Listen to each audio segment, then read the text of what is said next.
அதிகாரம். இன்றைய இதமான காலை தென்றலில் அனைத்து அன்பு உள்ளங்களுக்கும் என் இனிய காலை வணக்கம். இன்று ஒரு குறள். அதிகாரம் 4, அரண் வலியுறுத்தல். குறள் எண் 40. இதுதான் இந்த அதிகாரத்தில் கடைசி குறள். நாளை மீண்டும் ஒரு அதிகாரத்தை பார்க்கலாம். செயற்பாலது ஓரும் அரணே ஒருவர்க்கு உயர்ப்பாலதோறும் பழி. தெய்வப்புலவர் திருவள்ளுவர், ஒருவர்க்கு செய்யும் தன்மையுடையது அறச்செயல்களே ஆக வேண்டும். நீக்க வேண்டிய செயல்கள் தீய செயல்களான பழி செயல்களாகும். அறச்செயல்களை செய்ய வேண்டும், நீக்க வேண்டியது பழி செயல்கள், தீயவைகளான பழி செயல்கள் என்று சொல்லுகிறார். அறத்திற்கு ஒவ்வொரு குறளுக்கும் ஒவ்வொரு உவமை படைத்துள்ளார். ஒருவன் செய்ய வேண்டியது நல்ல செயல்கள், நல்ல சொற்கள், நல்ல எண்ணங்களுடன் நல்லது செய்தல். இவைதான் அவனுக்கு புகழையும் கொடுக்கும், நல்ல இன்பத்தையும் கொடுக்கும், நன்மையையும் கொடுக்கும். இப்படிப்பட்ட செயல்களை விட்டுவிட்டு ஒருவன் பழிக்கு ஆளாகக்கூடிய தீமைகளை செய்யக்கூடாது. அப்படி செய்தால் அவன் வாழ்க்கை சூன்யமாகும். ஆனால் தீவைப்புலவர் இதை சொல்லவில்லை, நான் சொல்கிறேங்க. அவனுடைய வாழ்க்கை சூன்யமாக தான் ஆகும். எப்படியோ, ஆனால் அவனுக்கு இப்போ அக வாழ்க்கை சிலர் சொல்வார்கள், அவனை நீங்கள் தான் சொல்கிறீங்க, அவன் அப்படி கெடுதி செய்கிறான், அப்படி மோசமானவன் அப்படின்னு சொல்கிறாங்க, ரூபாயை வாங்கிட்டு அப்படி செஞ்சுட்டான் சொல்கிறீங்க. ஆனால் அவன் தான் வாழ்க்கை நல்லா இருக்குது, மிகப்பெரிய வீட்டை கட்டியிருக்கான், மிகப்பெரிய செல்வம் கொளிக்குது அப்படின்னு சொல்லிட்டு. அது அகத்தின் தோற்றம்ங்க, புறத்தின் தோற்றம் அல்ல. அகத்தின் தோற்றம் அவனுடைய வீட்டில் பார்த்தால்தான் தெரியும். நிச்சயமாக அவன் அகச்சூழ்நிலையில் அகப்பட்டு கொண்டிருப்பான். அந்த அகப்பாவம் அவனை விடாது. சப்போஸ் அப்படி, அதாவது ஒருவேளை சில நேரங்களில் அந்த ஆங்கிலம் வந்து விடுகிறது. ஏனென்றால் நான் அந்த ஆங்கிலத்திலே தணிக்கை எழுதுனதுனால அந்த ஆடிட்டு ஆங்கில சொற்கள் வந்து விடுகிறது. அதாவது ஒருவன் ஒருவேளை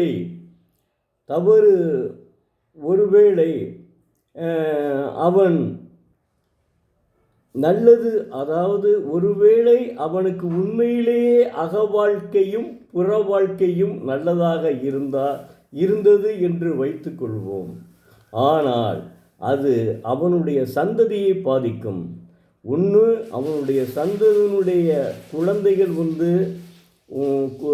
அதாவது தெய்வப்புலவர் சொல்லலைங்க, நீங்கள் அதை புரிஞ்சுக்கணும். அவர் அப்படி சொல்லவே மாட்டார். என்றைக்குமே அவருக்கு எதிர்மறை எண்ணங்கள் கிடையாது. ஒன்று, நேர்மறை எண்ணங்கள் அவனிடம் உண்டு. அவருடைய பிள்ளைகள் ஊனமாக பிறக்க வேண்டும். இல்லை என்றால் அவருடைய பிள்ளைகளுக்கு வேறு ஏதாவது ஒரு தொந்தரவுகள் வரும். நிச்சயமாக நடக்குங்க, அதில் ஒன்றும் மாற்றமே கிடையாது. தயவுசெய்து அற வாழ்க்கை வாழ்ந்தால் நீங்கள் மகிழ்ச்சியுடன் இல்லற வாழ்க்கையை வாழலாம். உங்களுடைய சந்ததியினரும் மகிழ்ச்சியுடன் இல்லற வாழ்க்கையை வாழலாம். நீங்களும் அதை கண்கூடாக பேரன் பேத்திகளை நல்ல விதமாக இருக்கிறார்கள் என்பதை பார்க்கலாம். அதைத்தான் தெய்வப்புலவர் அடிக்கடி ஓயாமல் கிட்டத்தட்ட 10 குறள்களை சொல்லிவிட்டாருங்க அறத்துக்காக, அரண் வலியுறுத்தல். அதனால் மாணவ செல்வங்களே, தயவு செய்து நீங்களும் படிக்க வேண்டும். திருக்குறளை அரை மணி நேரம் அலைபேசியை தூக்கி போடுங்க.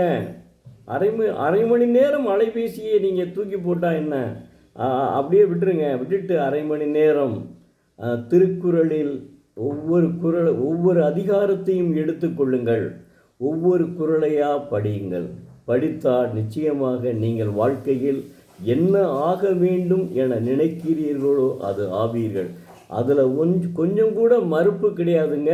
நீங்கள் வேணும்னா நான் சொன்னபடி தினந்தோறும் பெரும்பாலும் மாணவர்களாகி நீங்களே தினந்தோறும் டைரி நாட்குறிப்பு எடுத்துக்கொள்ள வேண்டும். நாட்குறிப்பு ஒன்று வாங்கி இன்றைக்கி என்ன செய்தோம், இன்றைக்கி என்ன யாரிடம் என்ன கேட்டோம் அப்படின்றத தெரிந்து எழுதி வைத்து கொள்ளுங்கள்.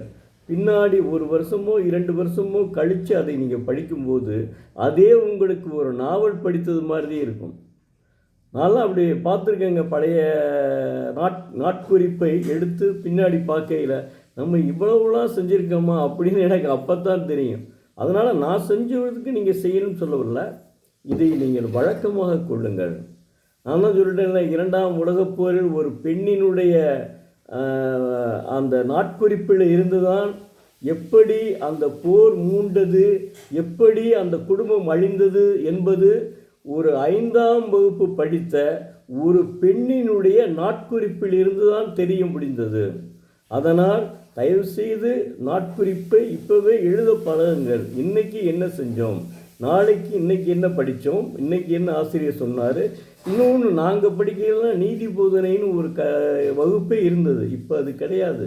அதையும் திரும்ப கொண்டு வரணும். அரசு தான் செய்யணும், நம்ம என்ன செய்ய முடியும்? அரசு பார்த்து செஞ்சால் தான். நேற்று பிறர் கையா அல்லது தங்கையால் உதவிங்கின பிரபல அற்புதமான நம்ம மதுரை மண்ணினுடைய மைந்தர் சாலமன் பாப்பையா அவர்களுடைய பட்டிமன்றம் கேட்டு மகிழ்ந்தேன். அற்புதமாக இருந்தது, மறக்க முடியாத உண்மையிலேயே. அதாவது அவர் கடைசி வரையும் அவர் தீர்ப்பு சொல்லையில் கரெக்டாக ஆராய்ந்து ஒவ்வொன்று சொல்லி தாங்க தீர்ப்பு சொல்கிறாரு. நம்ம ஐயா ஞானசம்பந்த நடுவர் இருக்கார்ல, 14ஆம் தேதி அவருடைய நிகழ்வு புத்தக திருவிழாவில் தயவுசெய்து நம்முடைய நகைச்சுவை மன்றத்தினுடைய உறுப்பினர்கள் அனைவரும் கண்டிப்பாக கலந்து கொள்ள வேண்டும். நம்முடைய தலைவர் மற்றும் செயலர் அவர் எப்படி இதில் நடுவராக பேசுகிறார் என்பதை தெரிந்து கொள்ள வேண்டும். அதுதான் முக்கியம் நம்மளுக்கு. அதனால் நேற்று உண்மையிலேயே ரசித்து ஒருத்தரும் இதில் அதாவது பாசமிகு ராஜா, மரியாதைக்குரிய ராஜா அவர்கள் அது எப்போவுமே நல்லா பேசுவார். ஆனால் நேற்றுமே அற்புதமாக பேசிட்டார். எத்தனை நம்ம கேட்டு ரசிக்க வேண்டியிருந்துச்சு தெரியுமா? அவ்வளோ அருமையாக பேசினார். பூரா சிரிச்சுக்கிட்டே தான் இருந்தோம். அவ்வளோ அற்புதமாக இருந்துச்சு. அந்த ஒரு மணி நேரம் கிட்டத்தட்ட 8:30க்கு முடிக்க சொன்னாங்க, ஆனால் 8:09 மணிக்கு முடித்தாங்க, அவ்வளோதான். ஆனால் அற்புதமாக இருந்தது, கேட்டு மகிழ்ந்தவங்க. அதில் மறக்க முடியாத உண்மை. யாராவது ஒரு சிலர் தெரியாதவங்க, இந்த இப்போ புஸ்தகத்தை கொடுத்தா கூட நாவலை படிக்க தெரியாதவங்கலாம் இருக்காங்க. இவன் வேண்டாம் இதை போய் பார்த்துட்டு இருப்பான் அப்படின்னு சொல்லி போகிற ஆளுகளாக இருக்காங்கல்ல. அதனால் நகைச்சுவை ரசிக்க வேண்டுங்க. பட்டிமன்றம் 60 ஆண்டு காலமாக ஆகிவிட்டது. சாலமன் பாப்பையா அடுத்து வணக்கத்திற்குரிய சாலமன் பாப்பையா அவர்கள் கிட்டத்தட்ட இந்த பட்டிமன்ற விழாவில் கலந்து கொண்டு 60 ஆண்டுகள் ஆறிவிட்டது என்பது நேற்று தான் தெரிவித்தார்கள். அந்த அளவுக்கு அற்புதமாக ராஜா அவர்கள் பேசினார்கள். இன்னொன்று என்னன்னா, அவர் அதையும் சொல்கிறாரு, இவங்கெல்லாம் ஆசிரியர்களுங்க பேசுகிறவங்க எல்லாருமே, ஆனால் நான் மட்டும்தான் காமர்ஸ் படித்தவன் அப்படின்னு சொன்னார்.